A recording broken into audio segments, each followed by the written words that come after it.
2023, Indspire, in answering the call for better supports for Indigenous post-secondary students, conducted a series of surveys and polls to hear from students what topics they most wanted to discuss when it came to their mental health. Indspire, in collaboration with the Mental Health Commission of Canada, have chosen the top 5 responses to address. We wanted our post-secondary students to hear from others who have walked their path, so we will be having a discussion with 2 students, both of whom are engaged in achieving their master's degrees. I am Kelly Brownbill, and I am privileged to be the moderator for this series. I am joined by Connor Lafortune and Ziigwen Mixemong. Ane bojo, getchewa bishwa makwa Indigenous cause und Kins Indigenous cause, oki kendan donjaba, benishin dondem and ishna beninendao, and swakmakan donda. Women to goshimo, jaganashimo, mimo bangi anishnabimo, webama dezing no ke endao, minashkapewis endao. Hi, my name is Connor Lafortune. I'm from Dokis First Nation in northeastern Ontario on the Robinson-Huron Treaty Territory of 1850. I graduated from Nipissing University with a double honor specialization in Indigenous Studies and Social Justice and Gender Equity, and I'm now pursuing my master's at Laurentian University in Indigenous Relations. I also work in life promotion, harm reduction, and Indigenous education. Bojo, Ziigwen Mixemong Mongdo Dem, Chimnasing Donjiba, Bodowadami Ulnu Anishinaabe Kwayandao, Upading Made Kwayandao. Hello, my name is Ziigwen Mixemong. I'm Loon Clan from Beausoleil First Nation, which is located in the beautiful Georgian Bay area of Ontario. I am also a member of the Three Fires Medewan Society. I first started pursuing higher education with an honors Bachelor of Arts in Indigenous Studies at Lakehead University, alongside a minor in Gender and Women's Studies, and I am now pursuing a master's at Lakehead University in Social Justice with a specialization in Gender and Women's Studies. My research is focused on Indigenous reproductive rights as well as the barriers that face Indigenous women pursuing motherhood. For many Indigenous students, their culture and spirituality is best practiced and celebrated out on the land. Whether it's in their own traditional territory or in the fields and the woods where they live, being on the land is an important part of holding on to their identity and connecting with their heritage. Many post-secondary students in urban settings have no real access to the natural world. Also, students may be going to school in regions that are very different from their homes, so they feel unconnected even when they are out on the land. As land-based people, connection is important and can be an indicator of health throughout the school year. I'm curious to see how Connor and Ziigwen met these challenges and what was important for them to observe while they were at school. Connor, why don't you start? So I grew up in a very small town in the bush, and I loved being out there every single day. We were very isolated from other people. I had my grandfather on one side and my uncle on the other, and that's about it. I spent all of my time when I was young going out on the quad, going out in the bush, harvesting a little bit, but a little bit less as I grew older. But I spent all of my time just outside, and if I wasn't outside, I was looking outside. It was a big connection for me. And so moving to the city, off of a big major road, it was very difficult for me to feel like I could go outside.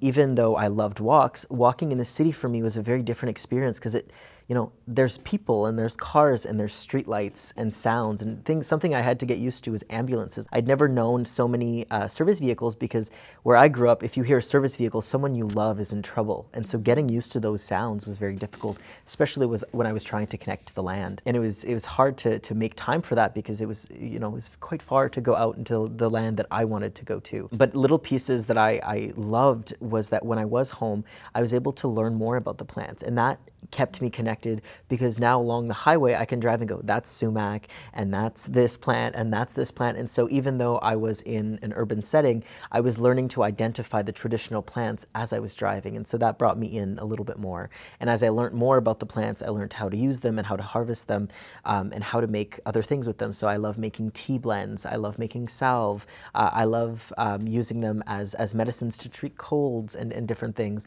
That is something that brings me back into the land so beautifully. And something that I really enjoyed is that I moved to another location in the city just last year. And it just so happened that we moved just before everything bloomed. And we were going outside and I realized that in the garden they had planted sage. And so the entire garden was with our traditional sage. And I walked around and there are flowers all around the property, and they bloom about 4 times during the season. There's an apple tree, there are grapevines, there are raspberries, and so something that I've been looking for so long just appeared in front of me, and now I'm able to harvest when I want and be able to, in my beautiful porch, hang up my sage and hang up my sumac, and to be able to bring the bush back into my home in such a meaningful way. And now my partner loves having plants, and so we have a jungle inside of the house as well.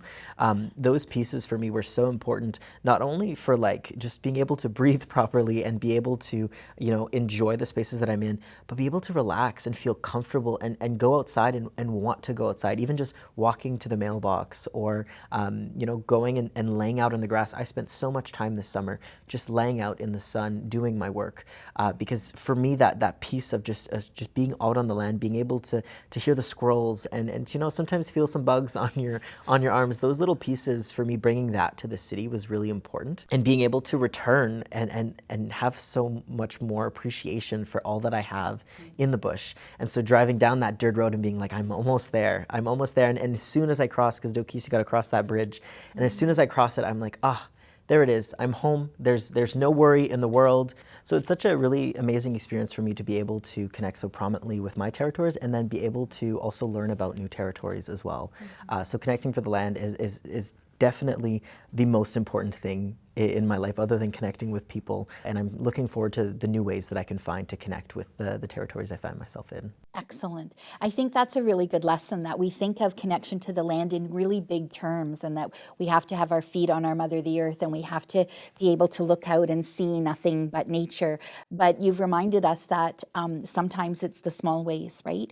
We don't quantify in our culture. We don't say more or less. We don't need a whole bunch of medicine to do the work of a little bit of medicine.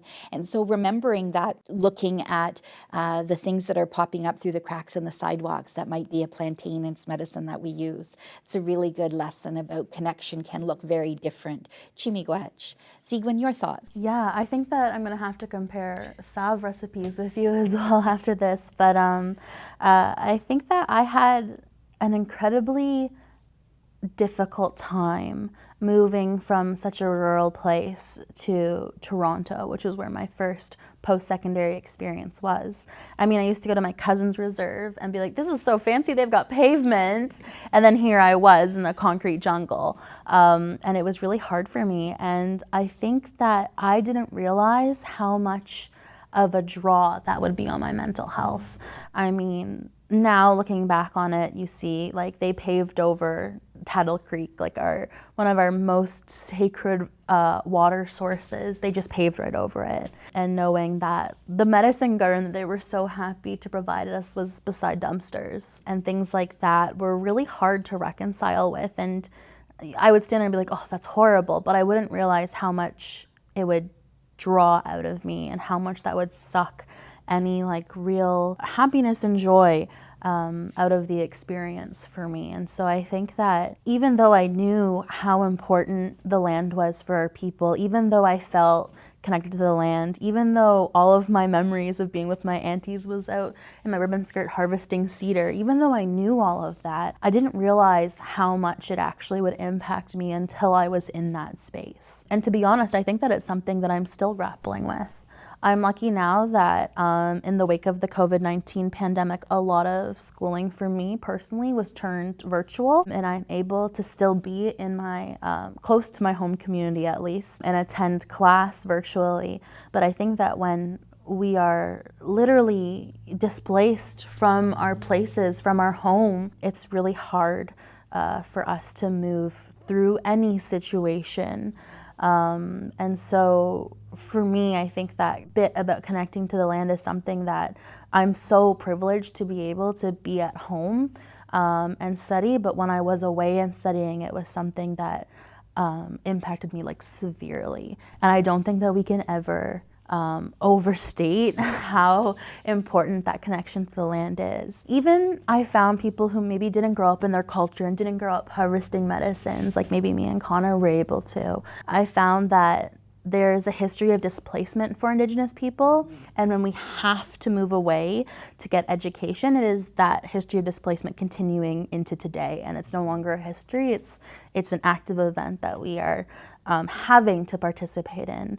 Until there is a university on my homeland, I'm going to have to be displaced in order to move through this world and gain agency. And I think that there's a lot of work to be done for these academies and these institutions, like I said, colleges, universities, wherever you are seeking that higher education that maybe isn't available on your homeland, whether that be your reserve or just a land that a lot of your community occupies. I think that it is really important for us to continue to demand that they take that seriously, those academies, and that they don't put our medicine gardens beside dumpsters, and that we're not an afterthought, and that our connection to the land isn't an afterthought and is actually built into the system itself. And I don't think that I necessarily know what that looks like yet. I think there's still a lot of work to be done, and learning from people like Connor, who are other post-secondary students who are faced with the same situation that I'm in, and being able to communicate and talk about our disconnection to the land is how we're going to continue to try and bring the connection back. You can almost liken that disconnection to the land from like a severing of your identity. A part of you is no longer attached to you. You are no longer a whole person. And again, I don't think you can overstate that. And I like that you drew attention to the fact that you may not have grown up in the bush. You may not have grown up harvesting, but you still have a place that is home, and you must be displaced from home, whatever that looks like. So that displacement is going to be as powerful as living in a concrete jungle when you used to live on a dirt road. So that all of our post-secondary students, no matter how they arrived at that school, need to be mindful of that connection to territory or that connection to land. Connor, maybe you could talk a little bit more about the ways that people can find to reconnect in some way, whether it's with home, whether it's with territory, whether it's just with the natural world. Maybe you can give us some suggestions for students who are feeling that disconnect. I'd like to say that a lot of the ways that I started reconnecting with the land was through online resources. I think that I was very weary at first to approach anyone because I didn't feel like I could in many ways, and I didn't want to take anybody's time, and I wasn't sure how serious I was about medicine, and I didn't know how serious you had to be to ask questions.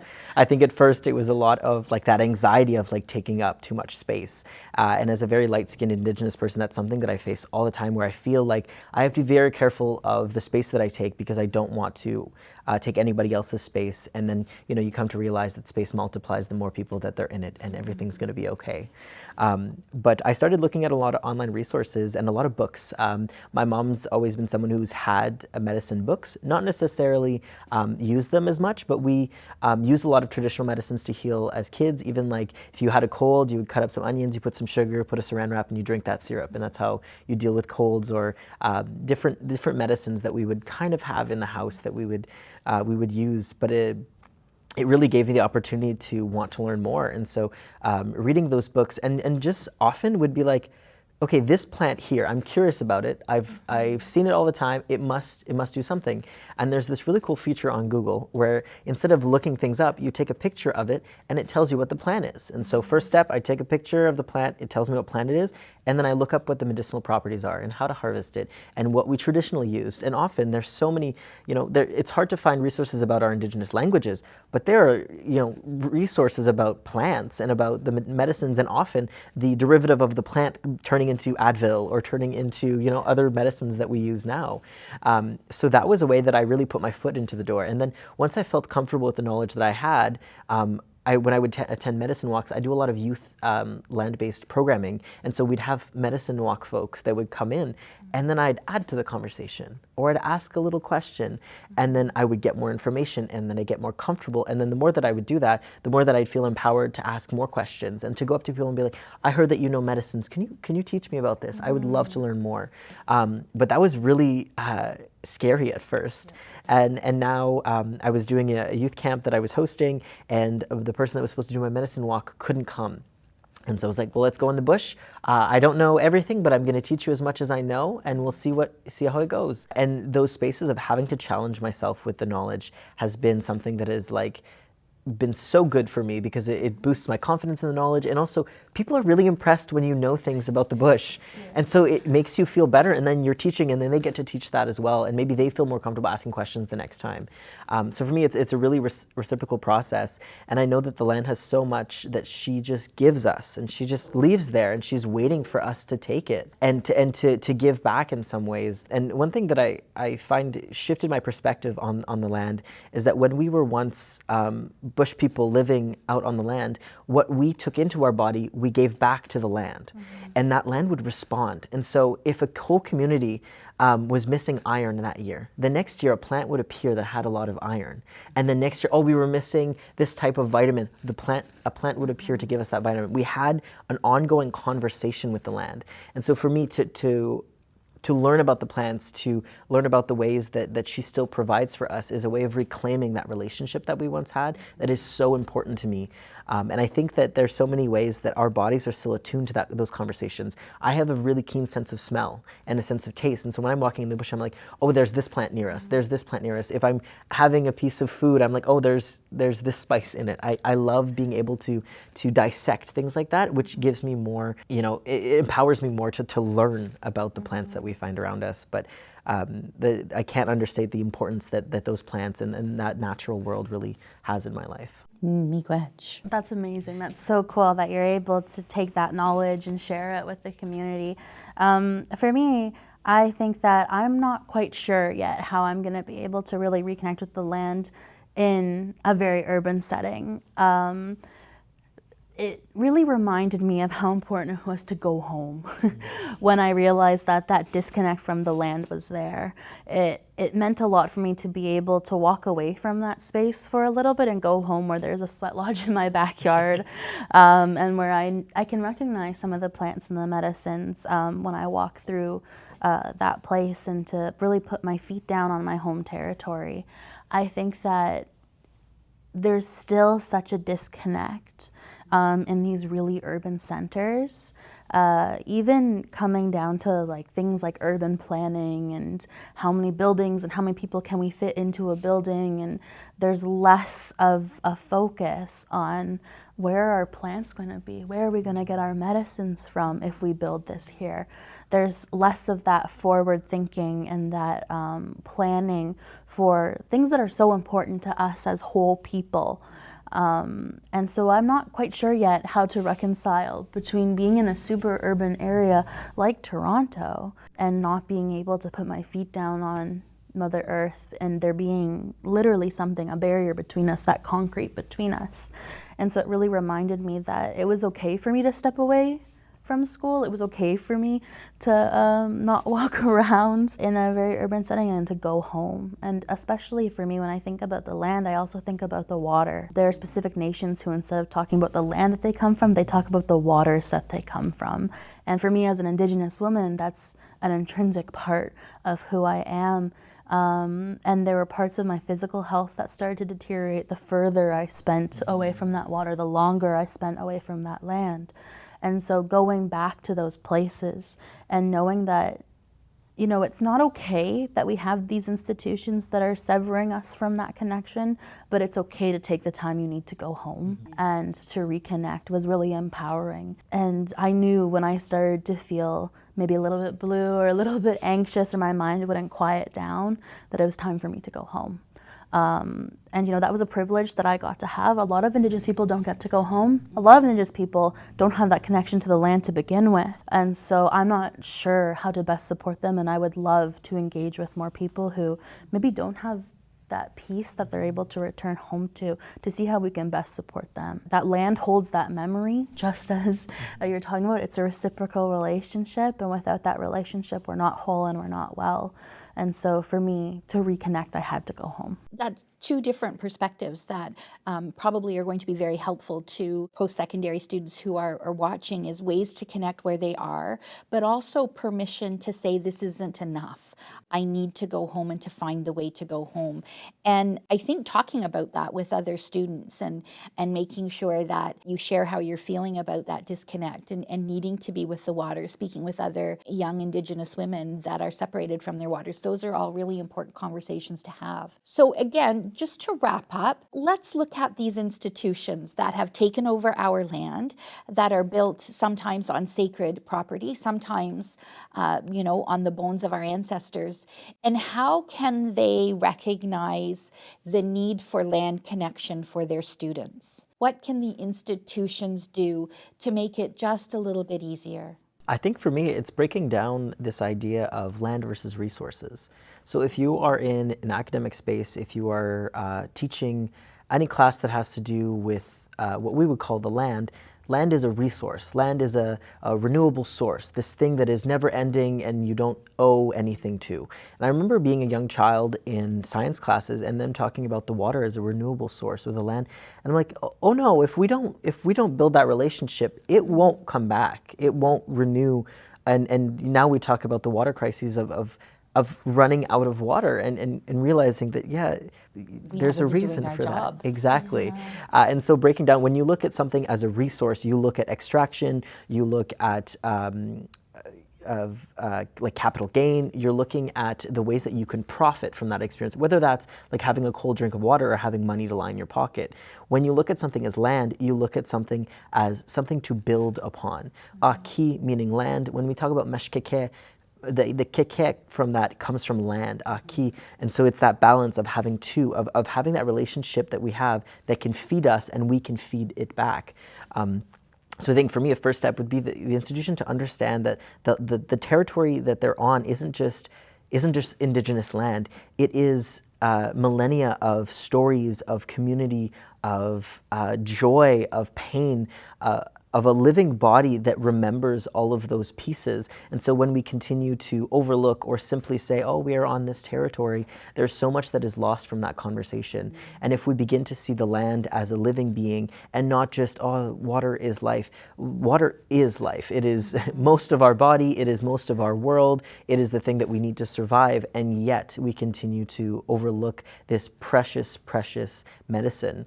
And so unpacking this idea of gaining and of resource and extraction and really turning to a relationship that we have, as simple as picking up garbage on the road or not throwing it in the first place or being able to sit and talk with the land. There are so many things where the land really listens. And if we begin to implement those small acts, those bigger ones won't seem so big in the end. Wow, yeah, absolutely. I mean, some of these institutions, it's going to be extremely hard for them to aid in the process of Indigenous students reconnecting to the land. And they also aren't going to know how to do that because they're not Indigenous. They don't have that worldview. They don't have that intrinsic connection to the land. And not that they can't have a relationship with the land. We all need to. We're all treaty people. But they maybe don't have the same background that we do with that land.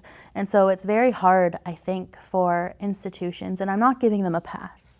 Hard is good, hard is okay. You deserve for it to be hard, but I think that it's going to be very hard for them to figure that out. I think that what I would really like to see from institutions to help support our Indigenous students in post-secondary, if they're really going to stand on business about reconciliatory action, is for them to understand that the severance from land is a mental health crisis.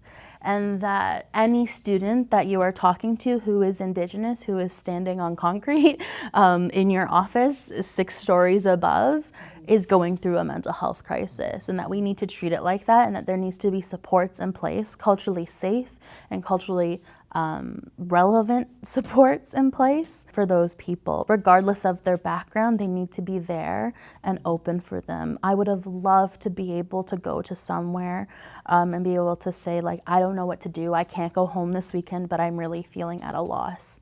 I'm reconnecting to the land. And any time that I expressed that, it was, oh, go to the elder at the Indigenous Students Center or whatever. But I think that there's people at the universities who are employed to be mental health workers, and they should be taking this seriously as well. It shouldn't just be on the backs of Indigenous people to support Indigenous people. It's all of our responsibility to support each other, and that sometimes we need other people to be lifted into places of support for Indigenous students and for it to be taken just as seriously. I would love to have been able to go to my registrar and say, I can't submit this paper, I'm going through a crisis because I haven't been on the land in a week, and for them to understand that piece and for them not to be like, what are you talking about? So I think that that's really important, that even people who aren't Indigenous in the Academy, who are in positions of power to look at student wellness, need to take this seriously. I think that's a great point that you bring up, that all supports on campus need to be able to understand what Indigenous students are saying when they are disconnected from the land. It's not for them to fix it, it's not for them to somehow address it, because as you said earlier, they're not Indigenous, but they need to recognize the power that connection to the land holds in the well-being of Indigenous people, and they need to be able to help support that. Chimigwech, Welalio.